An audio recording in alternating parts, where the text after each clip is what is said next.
Assalamualaikum warahmatullahi wabarakatuh. Perkenalkan, nama saya Nina Kurnia Sakinah dari Prodi KPIA. Saya di sini ingin memperkenalkan hadis Nabi Shallallahu Alaihi Wasallam. A. Terminologi hadis. 1. Hadis. Kata hadis berasal dari hadasa yahdisu hadisan, yang berarti komunikasi, cerita, percakapan, baik dalam konteks agama maupun duniawi atau dalam konteks sejarah dan peristiwa, atau kejadian aktual yang mengandung arti 1. Al-Jadid atau sesuatu yang baru, 2. Al-Khobar atau berita, 3. Al-Qorib atau sesuatu yang dekat. Secara terminologi, ahli hadis, ahli usul, dan ulama fikih berbeda pendapat dalam memberikan pengertian hadis. Di kalangan ahli hadis sendiri ada beberapa definisi yang antara satu dengan yang lainnya agak berbeda. Ada yang mendefinisikan bahwa hadis adalah segala perkataan Nabi Shallallahu Alaihi Wasallam, perbuatan dan hal ihwalnya.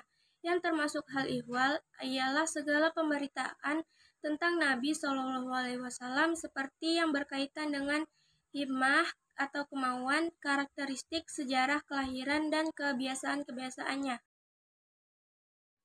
2. Sunnah.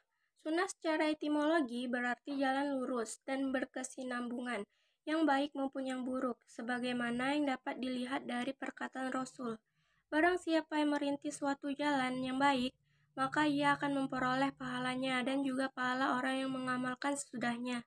Tidak mengurangi yang demikian itu akan pahala mereka sedikit pun. Dan siapa yang merintis jalan yang buruk, ia akan menerima dosanya dan dosa orang yang mengamalkan tanpa mengurangi dosanya sedikit pun. 3. Khobar. Khobar menurut bahasa yaitu al-naba, yaitu berita. Sedangkan menurut istilah terdapat 3 pendapat, yaitu A. Khobar adalah sinonim dari hadis, B. Khobar berbeda dari hadis, C. Khobar lebih umum dari hadis.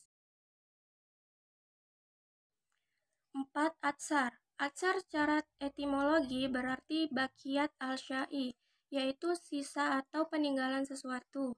Sedangkan pengertiannya secara terminologi ada 2 pendapat.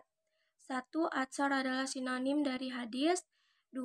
Atsar adalah berbeda dengan hadis. B. Kedudukan dan fungsi hadis.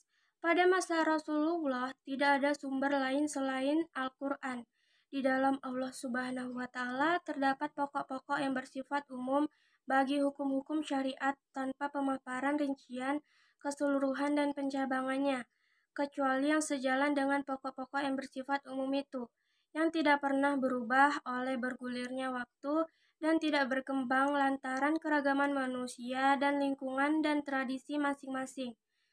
Semua tetap begitu hingga Al-Quran merealisasikan gerakan humanitas yang menyeluruh dan kemajuan intelektualitas masyarakat serta menyebarkan keadilan kebahagiaan di setiap masa. Al-Quran tetap menjadi penuntun kebaikan masyarakat meski bagaimanapun kondisi, lingkungan, dan tradisinya. Sekian dari saya. Wassalamualaikum warahmatullahi wabarakatuh.